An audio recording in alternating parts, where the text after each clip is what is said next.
Students, आज का जो हमारा टॉपिक है आयन इलेक्ट्रॉन मेथड से हमने इक्वेशन बैलेंस करनी सीखनी है। पिछले लेक्चर में हमने ऑक्सीडेशन हाफ रिएक्शन से इक्वेशंस बैलेंस करनी सीखी थी। कोई भी रेडॉक्स रिएक्शन होता है स्टूडेंट्स, उसके दो रिएक्शंस होते हैं, ठीक है। कोई भी रेडॉक्स रिएक्शन आप लेते हैं, उसका एक हाफ जो है वो ऑक्सीडेशन हाफ होता है और एक हाफ क्या होता है, रिडक्शन हाफ होता है।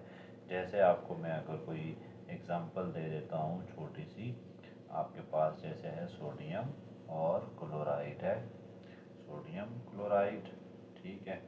इसमें आपको सोडियम आयन मिलते हैं और क्लोराइड आयन मिलते हैं, या इसको आप दूसरे शब्दों में आयंस की फॉर्म में चीज़ों को हम कर देते हैं, इसको और आसान बना देते हैं।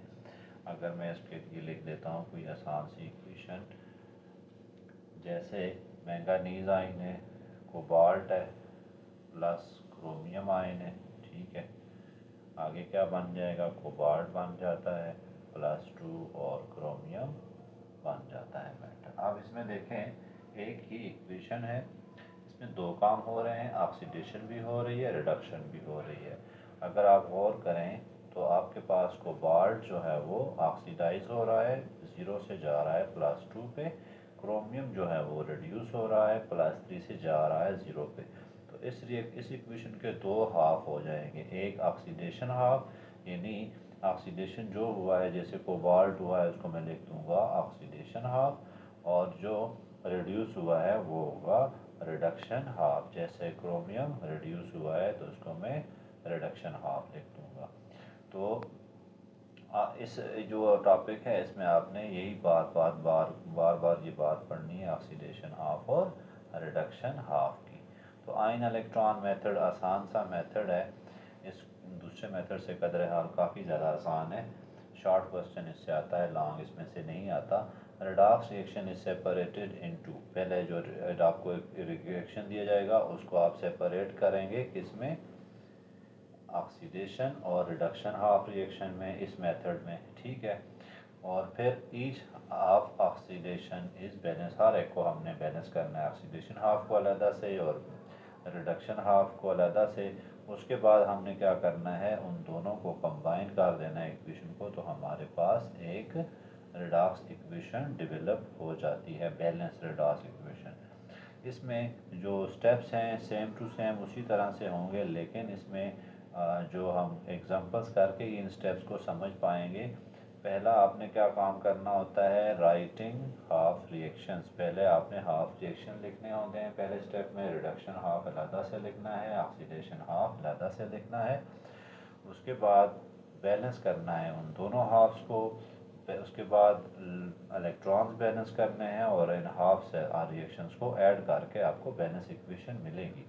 तो ये तभी समझ आएगी जब आपको सामने एक एग्जांपल में आपको पूरी सॉल्व करके दिखाता हूँ।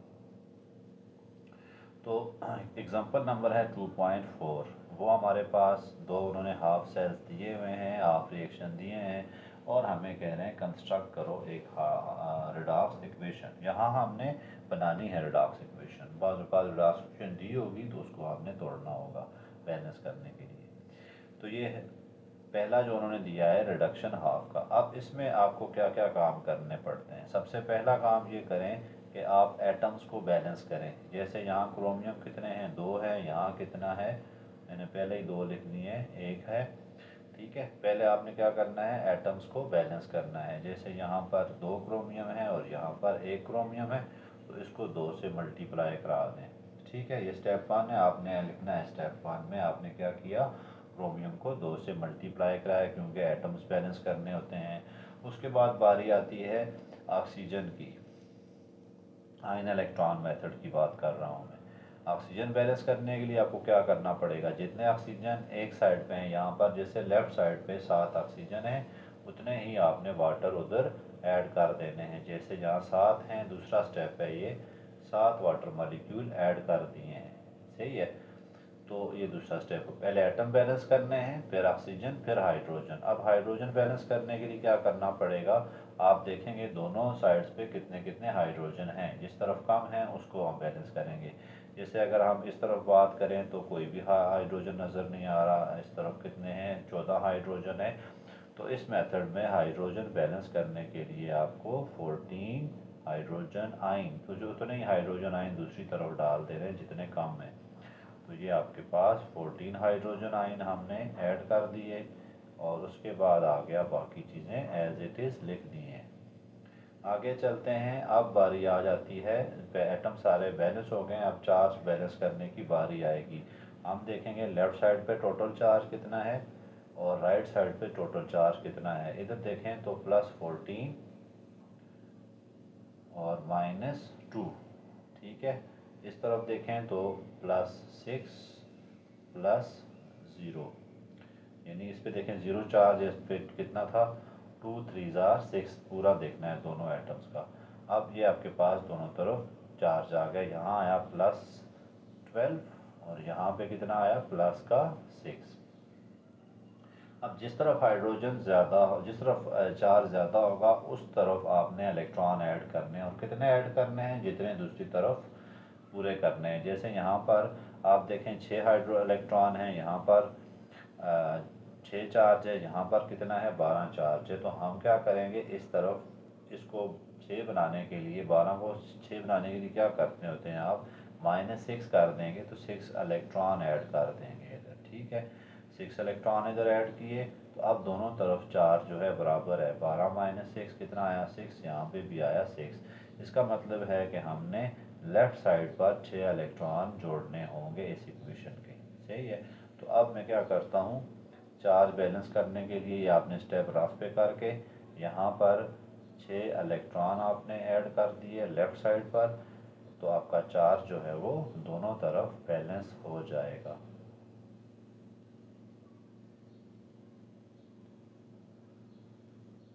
ये मैंने अब ये ऑक्सीडेशन हाफ मैंने बैलेंस कर दिखाया है, ठीक है। ये आपका एक बैलेंस ऑक्सीडेशन हाफ है, रिडक्शन हाफ सॉरी। अब ऑक्सीडेशन हाफ को हम बैलेंस करते हैं। ऑक्सीडेशन हाफ भी उन्होंने दिया हुआ है तो उसको बैलेंस करने की कोशिश करेंगे। हमें उन्होंने दिया हुआ है H2SO3, ये किस में कन्वर्ट हुआ, HSO4 -1 में, ओके। अब आपने सबसे पहले वो आइटम बैलेंस करने हैं जो या तो ऑक्सीडाइज, यहाँ पे ऑक्सीडेशन हाफ है तो ऑक्सीडाइज हो रहे हैं। हाइड्रोजन तो ऑक्सीडाइज रिड्यूस नहीं होता, सल्फर है यहाँ पर ऑक्सीडाइज या रिड्यूस हो रहा है।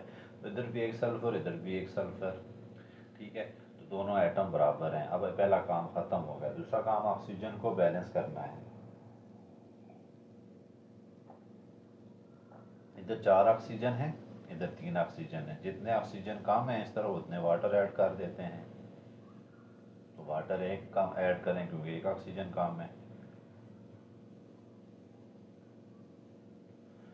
बाकी चीज़ें एज इट इज़ लिखते हैं। उसके बाद आ जाती है बारी हाइड्रोजन की। हाइड्रोजन इस तरफ 1 है, इस तरफ 4 हैं, तो इधर क्या कर देंगे हम 3 हाइड्रोजन आएंगे। ये अगले स्टेप्स में करना है, यहाँ तो जगह बचाने के लिए मैं कर रहा हूँ।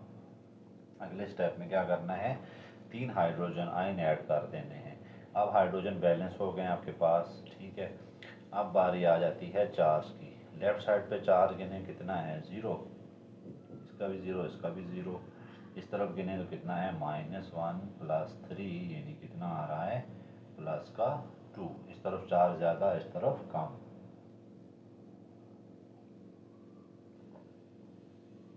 +2 को मैंने अब 0 बनाना है तो क्या करूँगा, 2 इलेक्ट्रॉन जोड़ दूंगा इस तरफ राइट साइड पे, ठीक है। इस तरह चार्ज दोनों तरफ 0 हो जाएगा, ये भी 0, यहाँ पे भी 0। तो फिर मैं क्या करता हूँ अगले स्टेप में, इस इक्वेशन में राइट साइड पर 2 इलेक्ट्रॉन जोड़ देता हूँ। ये आपके पास आ गया water plus H2SO3 HSO4 negative +3 hydrogen ion plus कितने इलेक्ट्रॉन जोड़ दे मैंने, 2 इलेक्ट्रॉन।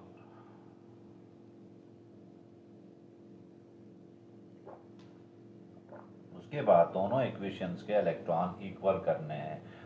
अब इस तरफ देखें, इस इक्वेशन में कितने इलेक्ट्रॉन है? 2। उसमें जाएं तो यहाँ पर कितने इलेक्ट्रॉन है? 6। दोनों को इक्वल करना है। इसका मतलब है उसको अगर मैं 2 को 3 से मल्टीप्लाई करा दूँ तो ये 6 पूरे हो जाएंगे। इसको 6 बनाने के लिए पूरी इक्वेशन को फिर मैं क्या करूँगा? 3 से मल्टीप्लाई करा दूँगा। 3H2O plus 3H2SO3 3HSO4 minus का 1 plus 9 hydrogen ion plus 6 electron. ये आपकी दूसरी इक्वेशन आ गई है। अब आखिरी स्टेप होता है इन दो इक्वेशंस को ऐड कर देना होता है, ठीक है। जब दोनों इक्वेशंस को ऐड करेंगे चीज़ें कट कुट के आपका आंसर आ जाएगा। तो एक इक्वेशन को ऊपर लिखना होता है और एक को नीचे। तो हम क्या करते हैं? एडिंग, इसको 2 नंबर नाम दिया 1 एंड 2, ऐड हो गई। आप लिख देते हैं ऊपर नीचे में, दोबारा लिखता हूँ। 3H2O plus 3H2SO4 gives us 3HSO4 minus 1 plus 9 hydrogen ion plus 6 electron. दूसरी इक्वेशन को मैं लिखता हूँ नीचे, यहाँ आते हैं 6 इलेक्ट्रॉन, ठीक है, plus 14 hydrogen ion plus chromate आइन, डाइक्रोमेट आइन Cr2O7 चार्ज नेगेटिव, और इस तरफ क्या था? 2 क्रोमियम आइन थे प्लस 7 वाटर के मॉलिक्यूल हैं, ठीक है। यही 4 चीज़ें थी और इसमें कुछ नहीं था। दोबारा हम देख भी लेते हैं। 6 इलेक्ट्रॉन, 14 हाइड्रोजन आइन और एक क्रोमेट आइन है, 2 क्रोमियम आइन है और 7 मॉलिक्यूल वाटर के हैं। अब इन दो को हमने ऐड कर देना है। ऐड कैसे करेंगे? किसी और मैं कलर से कर देता हूँ इनको ऐड। देखें अब जो चीज़ें कट रही हैं, इलेक्ट्रॉन से कट गए हैं। अब हाइड्रोजन आइन को देखें, यहाँ कितने हैं? 14, यहाँ कितने हैं? 9, तो कितने बच गए हैं? यहाँ पर 5। वाटर 3 है, यहाँ पर 7 हैं, तो कितने बच गए हैं? 4। और चीज़ें नहीं कटती हैं, यही चीज़ें कटेंगी जो हमने अपनी तरफ से डाली होंगी। अब बाकी चीज़ें लिख देते हैं। 3H2SO3, ठीक है, प्लस इस तरफ वाली जितनी चीज़ें बची हैं लिखें तो क्या बचा है? Plus 5 hydrogen ion plus Cr2O7 minus 2 charge आ गया। उसके बाद इस तरफ क्या बच गया? 3HSO4 माइनस 1 का चार्ज आ गया, प्लस ऊपर देखते हैं तो कुछ बचा, 9 हाइड्रोजन सारे कट गए थे। क्या बचा फिर नीचे? प्लस 2 क्रोमियम आइन बचे हैं और 4 वाटर के मॉलिक्यूल बच गए। अब ये इक्वेशन हमारे पास बैलेंस है, आप इसको चेक कर सकते हैं। अब ये हमने इस मेथड से इसको बैलेंस किया है। मैंने साइड पे इनको सारे स्टेप्स भी लिख दिए हैं यहाँ पर। अगर आपको किस तरह की प्रॉब्लम होती है तो आप यहाँ से भी देख सकते हैं। ये उन्होंने इक्वेशन नहीं दी हुई थी, हमें जहाँ से दी हुई है तो मैंने इसको लिख दिया था स्टार्ट में। डाइक्रोमेट आइन प्लस सल्फ्यूरिक एसिड, क्रोमेट आइन और बाईसल्फेट आइन। सबसे पहला काम मैंने क्या किया? ऑक्सीडेशन और रिडक्शन हाफ में कन्वर्ट कर दिया। रिडक्शन हाफ और ऑक्सीडेशन हाफ, पहला काम ख़त्म। उसके बाद हमने इसको बैलेंस करना है और फिर इसको बैलेंस करना है, दोनों को मैंने वहाँ पे आपको करके दिखाया भी है। यहाँ देखें, बैलेंस करना है हाफ रिएक्शंस को। Cr2O7 माइनस 2 चार्ज है और ये हमें था। इसमें देखें पहले मैंने क्या किया? एटम बैलेंस किए, फिर कितने वाटर कम थे, ऑक्सीजन ज़्यादा थे, यहाँ 7 थे, मैंने 7 वाटर मॉलिक्यूल ऐड किए, ठीक है। उसके बाद आपके पास हाइड्रोजन आइन 14 डालने पड़ गए। अब चार्ज हमने इसके बाद बैलेंस किया तो यहाँ पर कितना था? 6 इलेक्ट्रॉन ऐड करके चार्ज बैलेंस किया। मैंने चार्ज आपको बता दिया था कैसे बैलेंस करते हैं। उसके बाद ऑक्सीडेशन हाफ को देखते हैं, बाईसल्फेट आए, यहाँ पर सल्फ़र एक है पूरा है। वाटर को देखते हैं, अब यहाँ ऑक्सीजन को देखते हैं, 4 ऑक्सीजन, तो यहाँ पर कितने हैं आपके, कुछ भी नहीं था तो यहाँ मैंने देखें यहाँ 3 ऑक्सीजन है, यहाँ एक 4, तो इधर एक वाटर जोड़ दिया। ठीक है, अब हाइड्रोजन आयन बैलेंस करने हैं थे, मैंने यहाँ कितने हाइड्रोजन 4 है, यहाँ कितना है 1 है, तो यहाँ 3 हाइड्रोजन आयन जोड़ दिए। उसके बाद बैलेंस किया चार्ज को, यहाँ पर 2 इलेक्ट्रॉन जोड़कर ही बैलेंस कर सकते थे।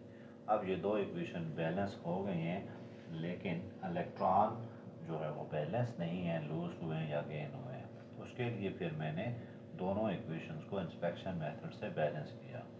जैसे मैंने दूसरी इक्वेशन को क्या किया था, 3 से मल्टीप्लाई कराया था ताकि ये भी 6 बन जाए। 3 से मल्टीप्लाई कराने के बाद ये 6 बन गया। उसके बाद अगले स्टेप में क्या, ये दोनों को हमने ऐड कर दिया, ये हमारे पास क्या आ गई, एक इक्वेशन आ गई। ऐड करने के बाद आपने यहीं से भी काट कर सकते हैं, ये अगला स्टेप करने की ज़रूरत नहीं है आपको। 9 हाइड्रोजन आए, 14 हाइड्रोजन आए, तो 5 बच गए हैं। 3 वाटर के मालिक्यूल हैं, यहाँ पे 7 हैं, तो यहाँ पे 4 बच गए हैं। ये सारा कुछ करने के बाद आपने इनको लिख दिया है। ठीक है, तो ये आपके पास था आयन इलेक्ट्रॉन मेथड। यहाँ से भी इसको आप देख सकते हैं, मैंने भी वही काम किया जो जहाँ पे हुआ है, यहाँ पर क्लियर लिखा हुआ है। आप इसको स्क्रीनशॉट लेना चाहें तो ले सकते हैं। यहाँ पर भी देखें, मैंने आपको बताया कैसे एडिशन करनी है, कैसे सब्ट्रैक्शन करनी है। जगह कम होने से मैंने कम किया था, लेकिन आपने पहले इन दो को इस फॉर्म में लिख के अगला स्टेप करने की वैसे ज़रूरत नहीं है, यहीं से आप इसको कट कर सकते हैं। देखें ऊपर नीचे उन्होंने लिख के कट किया, बात तो वही चीज़ दोबारा लिखी हुई है। ये जैसे उन्होंने ये वाली चीज़ कट कर दी, 6 इलेक्ट्रॉन, इसी तरह 14 हाइड्रोजन आए, यहाँ 5 बचा दिए, ये बच गए हैं। ये तो नहीं कटते, वाटर कटेगा, वाटर यहाँ पर 3 है, तो यहाँ पर 4 है, 4 बच गए, ये लिख दिए हमने। तो इस तरह से ये इक्वेशन हमारे पास बैलेंस हो जाती है। तो मकसद ये था आपको बताने का कि ये सारे स्टेप्स आप अच्छी तरह से करेंगे। आगे मैं कंसेप्ट असेसमेंट नेक्स्ट लेक्चर में कराऊंगा, उनको करने के बाद आपको ये चैप्टर अच्छा हो जाएगा। तब तक के लिए अल्लाह हाफ़िज़।